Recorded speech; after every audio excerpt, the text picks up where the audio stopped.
ഇന്ന് ഞങ്ങൾക്ക് മാളിക്കുന്ന് കൊണ്ട് ചെറിയൊരു ആവശ്യം ഉണ്ടായിരുന്നു. അപ്പോൾ അതിന് വേണ്ടിയിട്ടാണ് ഞങ്ങൾ ഈ പോണത്. ഞങ്ങൾ പോയിട്ടുണ്ടായിരുന്നത് വൈകുന്നേരത്തായിരുന്നു. വൈകുന്നേരത്തെ ഒരു 5 മണിയൊക്കെ കഴിഞ്ഞിട്ടാണ് ഞങ്ങൾ പോയിട്ടുണ്ടായിരുന്നത്. നിയമോളും ഞെച്ചുകുട്ടിയൊക്കെ മദ്രസക്ക് പോയിക്കാൻ കേട്ടോ. അപ്പോൾ അവർ തിരിച്ച് വരുമ്പോഴേക്കിന് വരണം എന്നുള്ള ഒരു പ്ലാനിലാണ് ഞങ്ങൾ പോയിട്ടുണ്ടായിരുന്നത്. ഞങ്ങൾ ചെല്ലുന്നില്ലത് അവരോട് പറഞ്ഞിട്ടില്ലായിരുന്നു കേട്ടോ. ഞങ്ങൾക്ക് പെട്ടെന്ന് തന്നെ ചെറിയൊരു ആവശ്യം ഉണ്ടായിരുന്നു. അപ്പോൾ അതിന് വേണ്ടിയിട്ട് പെട്ടെന്ന് തന്നെ പോയതാണ്. അവിടെ ചെന്നപ്പോൾ ഉമ്മ നല്ല കുക്കറപ്പൊക്കെ ഉണ്ടാക്കി വെച്ചിട്ടുണ്ട്. ഏതായാലും ഇത് കഴിക്കാനുള്ള ഭാഗ്യം ഞങ്ങൾക്കും കൂടി കിട്ടിയിട്ടുണ്ടായിരുന്നു. ഞങ്ങളെ കണ്ടപ്പോൾ ചായ ഒക്കെ ഉണ്ടാക്കി കൊണ്ടുവന്നിട്ടുണ്ടായിരുന്നു. അങ്ങനെ കുക്കറപ്പം അതുപോലെ തന്നെ കട്ടൻ ചായ ഒക്കെ കുടിച്ച് കുറച്ച് നേരം കട വർത്താനം പറഞ്ഞ് ഞങ്ങൾ ഇരുന്നിട്ടുണ്ടായിരുന്നു. പിന്നെ അതെന്റെ അംഗൻവാടി പൊടി കൊണ്ട് അടിപൊളി ലഡു ഒക്കെ ഉണ്ടാക്കി വെച്ചിട്ടുണ്ടായിരുന്നു. അങ്ങനെ അതും കഴിച്ചിട്ടുണ്ടായിരുന്നു ഞങ്ങൾ. അങ്ങനെ ഉമ്മാന്റെ ഒക്കെ 2 തേങ്ങയും വാങ്ങിച്ചിട്ട് ഞങ്ങൾ തിരിച്ചു പോന്നിട്ടുണ്ടായിരുന്നു. മക്കള് മദ്രസ ഇട്ട് വരുമ്പോഴേക്കിന് വീട്ടിലെത്തണം എന്നാണ് കരുതിയിട്ടുണ്ടായിരുന്നത്. പക്ഷെ അത് നടന്നിട്ടുണ്ടായിരുന്നില്ല. പിന്നെ ഞാൻ അവരെ വിളിച്ചിട്ട് അവരോട് തറവാട്ടത്തെ വീട്ടിലേക്ക് പോകാൻ വേണ്ടി പറഞ്ഞിട്ടുണ്ടായിരുന്നു. പൂർണ്ണ വെക്കേഷനിൽ മുട്ടായി വാങ്ങാൻ വേണ്ടി കയറിയിട്ടുണ്ടായിരുന്നു. വീട്ടിൽ എത്ര മുട്ടായി ഉണ്ടെങ്കിലും പുറത്തിറങ്ങിയ ഇയാൾക്ക് മുട്ടായി വേണം കേട്ടോ. അങ്ങനെ വലിയ മുട്ടായി വേണമെന്നില്ല, വലിയ ആഗ്രഹങ്ങളൊന്നുമില്ല. കുഞ്ഞൊരു മുട്ടായി ആയാലും വേണ്ടല്ലോ, പുറത്തിറങ്ങിയ ഇയാൾക്ക് മുട്ടായി നിർബന്ധമാണ്. തിരിച്ച് വീട്ടിലെത്തിയിട്ടാണ് പിന്നെ ഞങ്ങൾ രാത്രിക്കുള്ള ഫുഡൊക്കെ ഉണ്ടാക്കിയിട്ടുണ്ടായിരുന്നു. ഫ്രിഡ്ജിൽ കുറച്ച് ചിക്കനൊക്കെ ഇരിക്കണ്ടായിരുന്നു. അപ്പൊ ഇന്ന് ബട്ടൂര് ഉണ്ടാക്കണമെന്ന് കരുതിയിട്ട് മാവൊക്കെ സെറ്റ് ആക്കിയിട്ടാണ് ഞങ്ങൾ മാളിക്കുന്നത്തെ വീട്ടിലേക്ക് പോയിട്ടുണ്ടായിരുന്നത്. തിരിച്ചു പോന്നപ്പോ തറവാട്ടിൽ നിന്ന് ഉമ്മാനെയും കൂട്ടിയിട്ടാണ് പോന്നിട്ടുണ്ടായിരുന്നത്. കുഞ്ഞോള് കടയ്ക്ക് പോയത് കൊണ്ട് തന്നെ അവളുടെ മക്കളും ഉണ്ടായിരുന്നു. എല്ലാരും കൂടി ആയപ്പോഴേ ബട്ടൂര് ഉണ്ടാക്കിയാൽ തികയില്ലെന്നും പറഞ്ഞിട്ടേ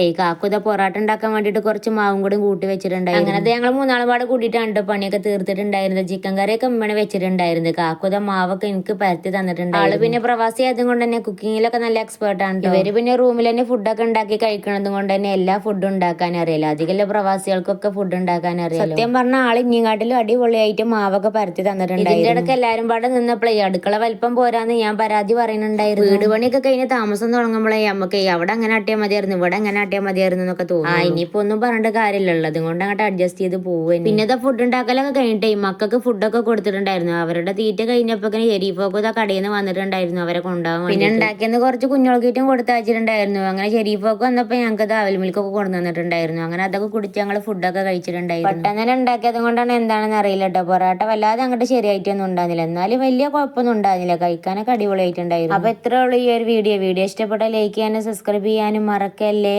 അടുത്തൊരു വീഡിയോ ആയിട്ട് വീണ്ടും വരാം. ടാറ്റാ.